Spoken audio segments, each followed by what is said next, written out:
Welcome back. Today marks 1 year since the gruesome slaughter of 12 persons in the Bartico community.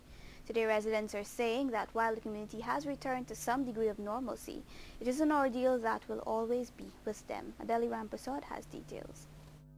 1 year after 12 persons, including 3 policemen, were slaughtered in the community of Bartico, residents say they will never forget the 1-hour ordeal on the night of February 17.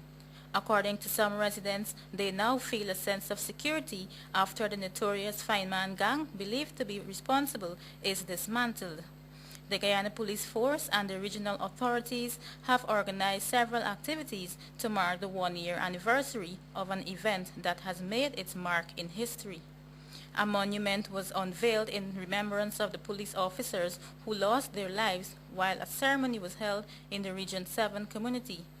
Prime Minister Samuel Hines and other officials are said to have attended that ceremony.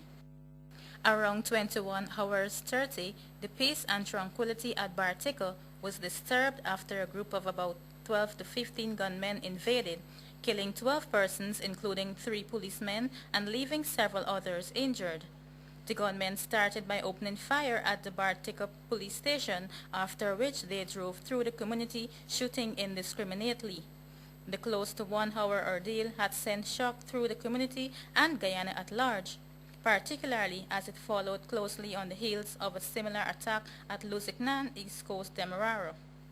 The Joint Special Operations Group, JSOG, was set up to pursue the criminal gangs and was on a hunt for the gang.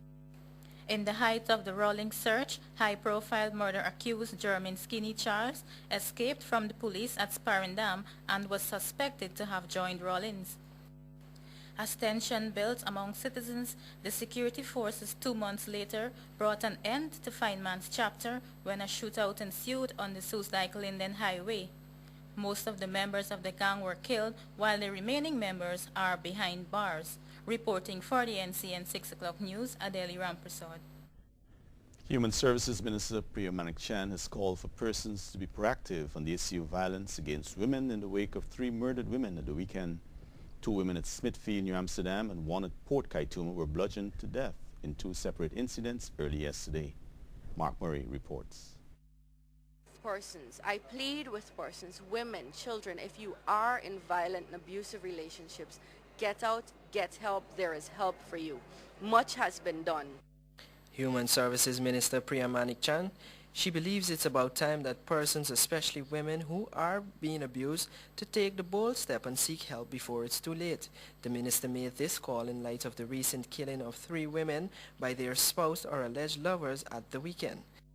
Minister Manik-Chan says persons who are affected can seek help from her ministry and other non-governmental organizations who are willing to assist the best way they can. Like the Ministry of Human Services, there are very many different types of assistance, including financial assistance and shelter and transfer of schools and all that that may be needed. Access to the courts, access to the protection under the legislation that may be needed if a victim of abuse wants to get out of his or her abusive relationship. So we plead with those persons, please seek the assistance that is available. It is the government's duty to make service available. It is your duty to yourself and your children to avail yourself of those services. The Human Services Minister noted that persons who are afraid can take legal action through the legal aid clinic offered by the ministry for free or at a small fee. The minister also says that with current campaigns by her ministry to empower persons on how to deal with domestic violence have seen an increase in the number of cases reported, but she stressed that much more needs to be done. Now we see an increase in reports, and that, I believe, is an indicator that persons are now aware that 1, it is wrong, and 2, there is help. So let me go and make the report. The police if you're asking if more can be done, of course, more can be done. Reported for the NCN News, Mark Murray. Georgetown Mayor Hamilton Green is calling on government to provide more available house lots to reduce squatting. Mr. Green says, too, the council does not have the capacity to remove squatters and therefore cannot do it alone. Josel Archibald files this report. People will always squat if there is sufficient houses for them. And you build houses for the upper class and the lower class can't get houses. They're going to squat. But a housing ministry official says the city mayor seems oblivious to the fact that government does not build houses. Mr. Green says the council does not have the capacity to remove squatters and cannot do it alone. Well, if we find people squatting illegally, we remove them. We stopped squatting 3 years ago. And anybody who squats now should be removed. Now, whether we have the capacity is another matter. People put up houses overnight. However, a source close to the local government ministry agrees with Mayor Green on the subject of City Hall lacking capacity, even at the highest levels. City Hall had recently made a call for squatters occupying East and West Rheinfeldt Front Road areas to remove. Public Relations Officer at City Hall Royston King had stated that squatters over the years has been creating drainage problems in the area. Residents had expressed concern about being reallocated since a lot of money has been spent on installing water and electricity meters. According to some residents, they have been living there in excess of 20 years. The issue of relocating these squatters are currently with the Ministry of Housing. For the NCN 6 o'clock news, I am Giselle Archibald. PPP Councillor Kwame McCoy has expressed disgust at what he believes is a direct attempt to suppress freedom of the press by Region 4 Chairman Clement Corlett. But Corlett, who evicted an NCN cameraman from the Region 4 RDC meeting today, says there was no invite for the media, again bringing into focus transparency in governance. Shardalal reports. During a Regional Democratic Council statutory meeting earlier today, PPP councillors staged a walkout after Region 4 Chairman Clement Corlett ordered a media representative out. The PPP councillors were protesting what they described as a lack of transparency in governance at the regional level. PPP councillor Kwame McCoy believes that the move to evict an NCN cameraman seems suspicious since the media has every right to know what obtains during such meetings. He sought to dictate that he did not wish to have the press as part of that meeting.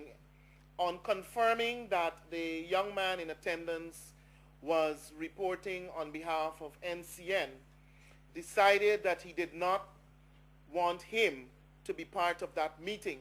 The press generally in this country and any other part of the world would have had or would have schedules for statutory meetings such as bodies such as the RDC, the Parliament, and other such bodies, and would attend from time to time for their own news gathering purposes.